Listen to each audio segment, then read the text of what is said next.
کاشانۂ بصیرت ایک ایسا یوٹیوب چینل جس پر ہر قسم کی دینی کتب بالخصوص محروم بصارت افراد کے لیے آڈیو اور ویڈیو فارمیٹ میں دستیاب ہیں اور بالعموم تمام مسلمان برادران و خواہران کے لیے دستیاب ہیں۔ اس لیے آپ سے گزارش ہے کہ بیل آئیکن کو پریس کر کے ہمارے اس چینل کو ضرور سبسکرائب کیجیے تاکہ آئندہ آنے والی ہر کتاب آپ کو بر وقت ملتی رہے۔ کاشانۂ بصیرت، کاشانۂ بصیرت، کاشانۂ بصیرت، کاشانۂ بصیرت۔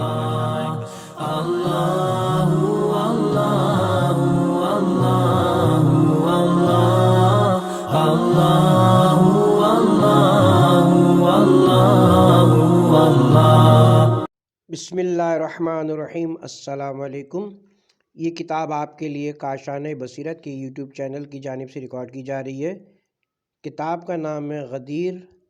اب ہم کتاب کا پارٹ نمبر 7 پڑھیں گے۔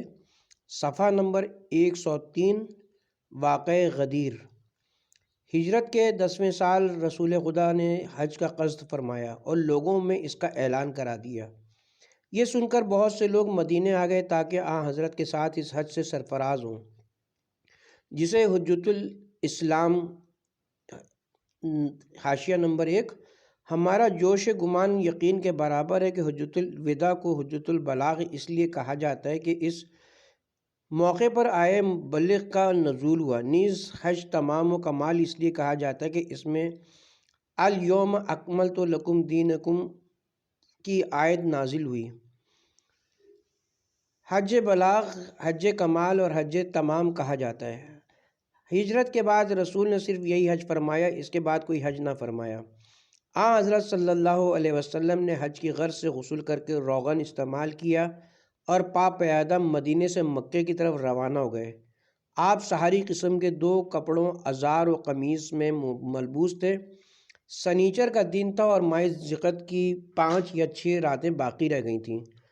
آپ کے ہمراہ آپ کی ازواج بھی موجود حجدوں میں تھیں۔ ان کے علاوہ آپ کے اہل بیت علیہم السلام، انصار و مہاجرین کی بڑی تعداد تھی۔ عوام الناس اور قبائل عرب بھی حسب توفیق شامل تھے۔ حاشیہ نمبر 2، طبقات ابن سعید، جلد نمبر 3، صفحہ نمبر 225، جلد نمبر 2، صفحہ نمبر 173، مقریزی کی المتاع، صفحہ نمبر 510، ارشاد الساری، جلد نمبر 6، صفحہ نمبر 429، جلد نمبر 9، صفحہ نمبر 426۔ روانگی کے وقت لوگوں میں چیچک یا خسرے کا مرض پھیل جانے کی وجہ سے اکثر لوگ آپ کے ہمراہ حج نہ کر سکے۔ اس کے باوجود ٹھاٹے مارتے ہوئے مجمع کو اللہ ہی جانتا تھا۔ کچھ لوگوں کا خیال ہے کہ آپ کے ساتھ 90,000 آدمی تھے۔ یہ بھی کہا گیا کہ 1,14,000، 1,20,000 اور 1,24,000 یا اس سے بھی زیادہ لوگ تھے۔ یہ تو وہ لوگ تھے جو آپ کے ہمراہ تھے۔ جو لوگ مکے میں آپ کے ساتھ حج بجا لائے اور وہ ان سے کہیں زیادہ تھے۔ مثلاً شہر مکہ کے باشندے، یمن سے امیر المومنین علی علیہ السلام اور ابو موسیٰ کے ساتھ آئے ہوئے لوگ۔ حاشیہ نمبر 1، سیرۃ الحلبیہ، جلد نمبر 3، صفحہ نمبر 283، جلد نمبر 3، صفحہ نمبر 257، سیرت احمد زین الدہلان، جلد نمبر 3، صفحہ نمبر 3، جلد نمبر 3، صفحہ نمبر 143، تذکرۃ الخواص العامہ، تذکرۃ الخواص العامہ، صفحہ نمبر 18، صفحہ نمبر 30، فرید وجدی کی دائرۃ المعارف، جلد نمبر 3، صفحہ نمبر 542۔ حضرت صلی اللہ علیہ وسلم نے اتوار کی صبح یلملم میں بسر کی، پھر وہاں سے شام کو شرف السیالہ پہنچے۔ وہیں مغرب و عشاء کی نماز ادا کی۔ نماز صبح غرق انتقبہ میں پڑھی۔ اس کے بعد روحا میں قیام فرمایا۔ وہاں سے کوچ کر کے عصر کی نماز منصرف اور مغربین کی نماز متعشی میں بجا لائے۔ وہیں شام کا کھانا کھایا۔ صبح کی نماز اصابہ میں پڑھی۔ منگل کی صبح عرج میں کی اور لہی جمل عقبہ کی گھاٹی میں قیام فرمایا، اس کے بعد سقیہ میں اتر پڑے۔ بدھ کا دن آیا تو صبح کی نماز ابوا میں پڑھی، پھر وہاں سے چل کر جمعے کے دن جوفا میں اتر پڑے، وہاں قدیر کے لیے روانہ ہوئے اور سنیچر کے دن وہیں قیام فرمایا۔ اتوار کا دن عفان میں گزارا، وہاں سے رات ہو کر غمیم پہنچے تو پاپیادہ حاجیوں سے ملاقات ہوئی، انہوں نے صفیں باندھ لی اور پاپیادہ زحمت سفر کا آپ سے شکوہ کیا۔ آپ نے فرمایا نسلان سے مدد حاصل کرو۔ نسلان بگڈٹ دوڑ کو کہتے ہیں۔ جب انہوں نے ایسا کیا تو راحت محسوس کی۔ دو شنبہ کے دن حضور مرز زہران پہنچے، شام تک وہیں رہے اور غروب آفتاب کے وقت صرف پہنچ گئے۔ شام کی نماز وہیں پڑھی یہاں تک کہ آپ مکہ پہنچ گئے۔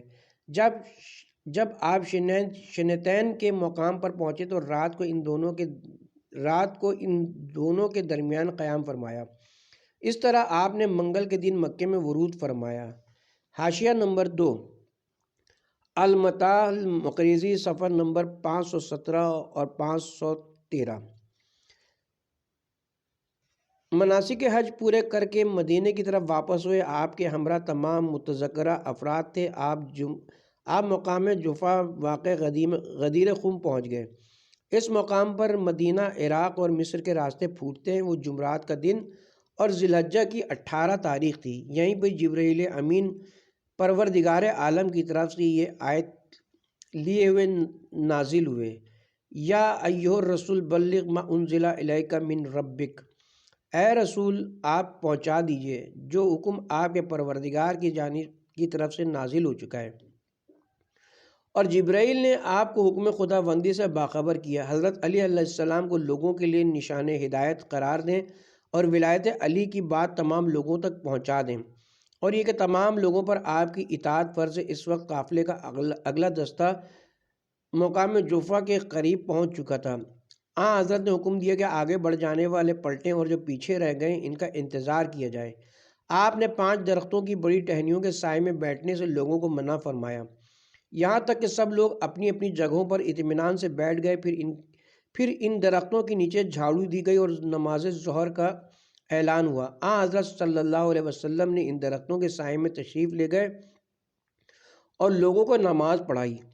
یہ سخت گرمی کا دن تھا، تمازت کی وجہ سے لوگ اپنی ردائیں پیروں تلے رکھے ہوئے تھے، بعض اپنا سر چھپائے تھے۔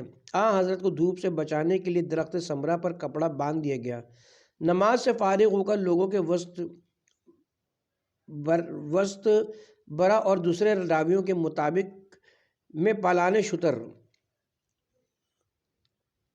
حاشیہ نمبر 1، سمار القلوب، صفحہ نمبر 511، صفحہ نمبر 636، حدیث نمبر 1068 پر خطبہ پڑھنے کھڑے ہوئے بلند آواز سے خطاب فرمایا، تمام تعریف خدا ہی کے لیے مخصوص ہے، ہم اسی سے مدد مانگتے ہیں، اسی پر ایمان لائے اور اسی پر بھروسہ کرتے ہیں۔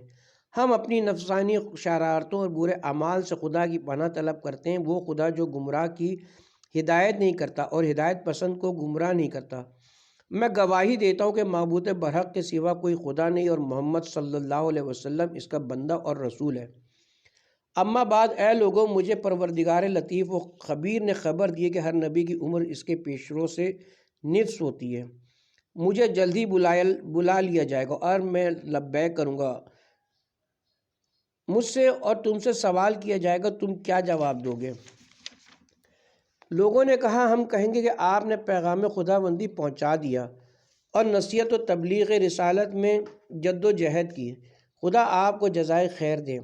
حضرت صلی اللہ علیہ وسلم نے فرمایا، کیا تم گواہی نہیں دیتے کہ خدا کے سوا کوئی معبود نہیں اور محمد اس کے رسول ہیں؟ جنت و جہنم برحق ہے، موت حق ہے اور قیامت آنے والی ہے اور خدا لوگوں کو قبروں سے اٹھائے گا۔ انہوں نے کہا، ہاں ہم گواہی دیتے ہیں۔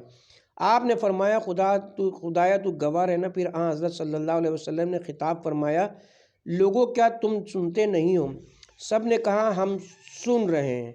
فرمایا، میں حوض کوثر پر پہلے پہنچنے والا ہوں اور تم میرے پاس وہاں پہنچو گے۔ اس کا پھیلاؤ صنع اور بصرہ کے درمیان والی زمین کے برابر ہے۔ اس میں ستاروں کی تعداد کے برابر چاندی کے پیالے ہیں۔ ذرا غور تو کرو کہ تم میرے بعد ثقلین کی بابت میری کیا رعایت کرو گے؟ کسی نے پوچھا خدا کے رسول ثقلین سے کیا مراد ہے؟ آپ نے فرمایا ثقل اکبر خدا کی کتاب ہے، اس کا ایک سرا خدا کے ہاتھ میں اور دوسرا تم لوگوں کے ہاتھوں میں ہے، تم اس کے ساتھ وابستہ رہو، کبھی گمراہ نہ ہوگے۔ ثقل اصغر میرے اہل بیت علیہم السلام ہیں۔ رب لطیف و خبیر نے مجھے خبر دی کہ یہ دونوں ایک دوسرے سے کبھی جدا نہ ہوں گے یہاں تک کہ حوض کوثر پہ میرے ساتھ وارد ہوں۔ ان دونوں کے آگے بڑھنا یا کوتاہی کرنا ہلاکت کا مستوجب ہے۔ اس کے بعد حضرت صلی اللہ علیہ وسلم نے علی علیہ السلام کا ہاتھ پکڑ کر اس قدر بلند کیا کہ دونوں بغل کی سفیدی کا لوگوں نے مشاہدہ کیا۔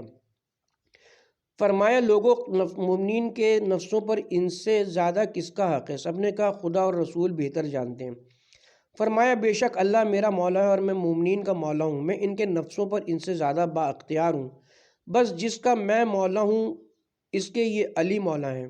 اسے حضور نے 3 مرتبہ فرمایا، احمد بن حنبل کے مطابق 4 مرتبہ فرمایا۔ پھر فرمایا خدایا تو دوست رکھ اس کو جو علی کو دوست رکھے، اسے دشمن رکھ جو اسے دشمن رکھے، اس سے محبت کر جو اس سے محبت کرے، اس سے اناد رکھ جو اس سے اناد رکھے، اسے چھوڑ دے جو اسے چھوڑ دے، اور حق کو ادھر موڑ دے جدھر یہ مڑے۔ اچھی طرح سن لو، یہ پیغام حاضرین کو غائبین تک پہنچانا چاہیے۔ ابھی لوگ متفرق بھی نہ ہوئے تھے کہ جبریل امین وحی لائے، آج میں نے تمہارے لیے دین کامل کر دیا، تم پر اپنی نعمت تمام کر دی۔ رسول اللہ صلی اللہ علیہ وسلم نے فرمایا اللہ کی شان کہ اس نے دین کامل اور نعمت تمام کر دی، پروردگار میری تبلیغ ولایت علی سے راضی ہو گیا۔ پھر تو لوگ امیر المومنین کو مبارکباد دینے امٹ پڑے۔ صحابہ میں سب سے پہلے شیخین ابو بکر و عمر نے مبارکباد دی۔ دونوں نے آواز دی مبارک ہو اے ابو طالب کے بیٹے، آپ میرے اور تمام مومن و مومنہ کے مولا ہو گئے۔ ابن عباس پکارے خدا کی قسم قوم کی گردن پر ولایت لازم ہو گئی۔ حسان نے رسول اللہ سے چند ابیات پڑھنے کی اجازت طلب کی، حضرت نے فرمایا خدا کی برکت سے پڑھو۔ حسان نے کھڑے ہو کر کہا قریش کے بزرگوں ولایت کی گواہی کے بارے میں رسول اللہ کے قدم بقدم میں بھی کچھ کہنا چاہتا ہوں۔ اس کے بعد نغمہ سرا ہوا ہے۔ یہ ہے غدیر کا اجمالی واقعہ، ان الفاظ کی تفصیل آگے بیان ہوگی۔ اس واقعے پر تمام امت کا اتفاق ہے، دنیا میں اس کے سوا کوئی اسلامی واقعہ نہیں جو غدیر کے نام سے موسوم ہو۔ لفظ غدیر سے اسی واقعے کی طرف ذہن ملتفت ہوتا ہے۔ جب مقام غدیر بولا جاتا ہے تو اسی جگہ پر ذہن مرتکز ہو جاتا ہے جو مشہور اور جفا کی بلندیوں پر واقع ہے۔ اس کے سوا کسی محقق نے اس نام کی کوئی دوسری سرزمین کا پتہ نہیں لگایا ہے، البتہ صرف ڈاکٹر مولم ابراہیم اسواد نے دیوان ابی تمام کے پیش لفظ میں لکھا ہے کہ واقعہ غدیر ایک مشہور جنگ کا واقعہ ہے۔ ہماری اس سلسلے میں تفصیلی بحث کتاب کے جزء 2 میں ابھی تمام کے تذکرے میں آئے گی۔ حدیث غدیر پر خصوصی توجیہات۔ خداوند عالم کی عنایت مزید سے حدیث غدیر عام و خاص کی زبانوں اور راویوں کی زمزمہ سنجیدگیوں سے تمام دنیا میں مشہور ہو کر حامی دین امام متقی حضرت علی علیہ السلام کے لیے ایک زبردست حجت بن گئی۔ اس اہتمام حجت کے لیے حضرت کو اس وقت تبلیغ ولایت کا حکم ہوا جب لوگوں کا عظیم اجتماع تھا اور آپ حج اکبر کے بعد واپس آ رہے تھے۔ مختلف قبائل آپ کے ارد گرد تھے، ایسے میں آپ نے آگے بڑھ جانے والوں کو پیچھے لوٹایا، پیچھے رہ جانے والوں کا انتظار کیا۔ حاشیہ نمبر 1 خصائص نسائی کی ایک سند میں ابو طفیل کا بیان ہے کہ میں نے خود رسول کو فرماتے ہوئے سنا ہے اور جو کوئی وہاں چھاؤں تلے تھا اس نے دیکھا تھا۔ ذہبی نے اس حدیث کو صحیح مانا ہے۔ مناقب خوارزمی میں حضور کی بلند آواز اعلان کی تصریح ہے۔ ابن جوزی نے مناقب میں لکھا ہے کہ حضرت کے ساتھ صحابہ بادیہ نشین اور مکہ و مدینہ کے آس پاس رہنے والوں میں سے 1,20,000 افراد تھے۔ وہ لوگ آپ کے ہمراہ حجۃ الوداع میں تھے، انہوں نے ارشاد رسول سنا، خصائص جلد نمبر 21 صفحہ نمبر 96 حدیث نمبر 79، سنن کبریٰ جلد نمبر 5 صفحہ نمبر 130 حدیث نمبر 8464، تاریخ ابن کثیر جلد نمبر 5 صفحہ نمبر 208، جلد نمبر 5 صفحہ نمبر 636، حوادث سن 10 ہجری، مناقب خوارزمی صفحہ نمبر 94، سنا کر حاضرین کو غائبین تک پہنچانے کی تاکید کی تاکہ وہ سب مل جل کر اس حدیث کے راوی بن جائیں، جبکہ خود وہیں حاضرین کی تعداد 1,00,000 سے زیادہ تھی۔ اس کے علاوہ بھی خدا نے اس سے متعلق آیت کریمہ نازل فرمائی کہ گزرتے زمانوں کے ساتھ لوگ اس کی تلاوت کرتے رہے، اس واقعے کو قلب و نظر میں تازہ رکھیں کہ کیونکہ اسی کی بدولت اساس ہدایت کی معرفت حاصل ہوتی ہے اور اسی سے دینی احکام اخذ کرنا لازم قرار دیا گیا ہے۔ حدیث غدیر کی بدولت رسول اعظم کا بھی یہی اہتمام رہا۔ آپ نے حجۃ الوداع میں لوگوں کو اپنے ساتھ لیا۔ آپ جانتے تھے اختتام سفر پر وہ عظیم پیغام ملے گا جس سے قصر دین کی بنیاد مستحکم ہوگی، امت سرداری حاصل کرے گی اور مشرق و مغرب تک تمام عالم میں اس کی حکومت پھیل جائے گی، بشرطے کہ وہ خیر و صلاح اور ہدایت کی راہ پر لگ بھی جائے۔ حاشیہ نمبر 1، مسند احمد بن حنبل جلد نمبر 1 صفحہ نمبر 109، جلد نمبر 1 صفحہ نمبر 175، حدیث نمبر 861، تاریخ بغدادی جلد نمبر 11 صفحہ نمبر 47، حدیث نمبر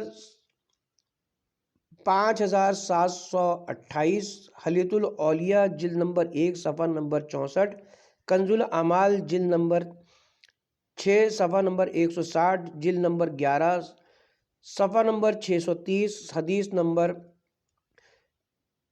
33072، کفایت الطالب صفحہ نمبر 67 صفحہ نمبر 163، مستدرک علی الحسین صفحہ جلد نمبر 3 صفحہ نمبر 153، مناقب خوارزمی صفحہ نمبر 68 صفحہ نمبر 114، حدیث نمبر 124، البدایہ و نہایہ جلد نمبر 7 صفحہ نمبر 360، جلد نمبر 7 صفحہ نمبر 97، حوادث سن 40 ہجری۔ لیکن اس مقصد کے پیش نظر ائمہ اہل بیت علیہم السلام بھی ہمیشہ یہ آواز آگے بڑھاتے رہے اور اس سے اپنے عظیم پیشرو حضرت علی علیہ السلام کے ثبوت امامت کی دلیلیں قائم کرتے رہے، جس طرح خود حضرت علی اپنی تمام زندگی اس کے ذریعے دعوی امامت کرتے رہے اور بہت سی محفلوں میں حجۃ الوداع کے عینی گواہوں سے اقرار کراتے رہے۔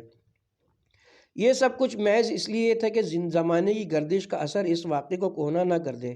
خاص اسی مقصد سے ائمہ نے اپنی شیعوں کو عید غدیر کے موقع پر جشن اور اجتماعات میں باہمی مبارکبادی پیش کرنے کی تاکید کی تاکہ یہ عظیم واقعہ بار بار ذہنوں میں تازہ و شاداب ہوتا رہے۔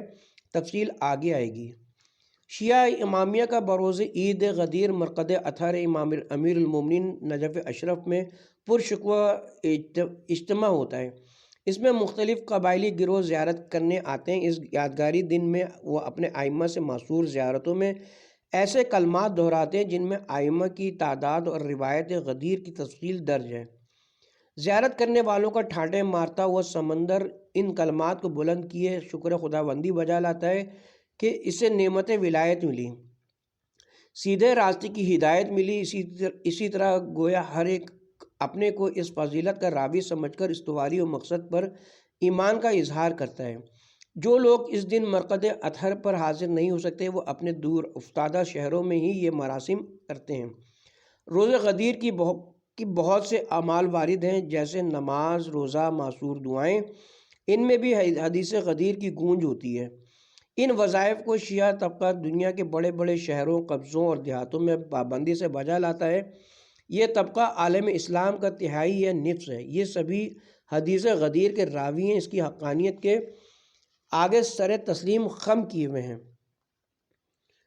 اور دینی حیثیت سے ایمان لائے ہوئے ہیں۔ شیعوں کی اس طریقہ کار کے علاوہ ان کی کتابیں خواہ تفسیر کی ہوں یا حدیث کی یا تاریخ و کلام کی، وہ سب بیان غدیر سے بھری پڑی ہیں اور اس مقصد کے اس بات کے سلسلے میں احتجاج کرتی نظر آتی ہیں۔ ان کا سلسلہ سند مرکز نبوت تک پہنچتا ہے، اور حذف اسناد کے بعد بھی اس موضوع پر احادیث پائی جاتی ہیں۔ سلسلہ اسناد اس لیے حذف کیا گیا ہے کہ اس موضوع کی صحت احادیث پر سب کا اجماع ہے، لیکن میرے علم کے مطابق حدیث غدیر ثابت کرنے میں اہل سنت بھی کسی طرح شیعوں سے پیچھے نہیں۔ وہ اس حدیث کی صحت کو تسلیم کرتے ہیں، اس کی طرف رجوع کرتے ہیں، اس کے اسناد کو صحیح و متواتر قرار دیتے ہیں۔ ایسے بہت کم نظر آتے ہیں جو رائے حق سے بھٹکے ہوں اور تعصب و عناد کی وجہ سے اس کی صحت پر شک و شبہ کا اظہار کرتے ہوں۔ انہی گروہ علماء نے ملامت کا نشانہ بنایا، ورنہ تحقیق کرنے والوں نے کبھی اس پر شک و شبہ ظاہر نہیں کیا، کیونکہ وہ مضبوط سلسلہ سند بلکہ تواتر کے ساتھ ثابت کر چکے ہیں۔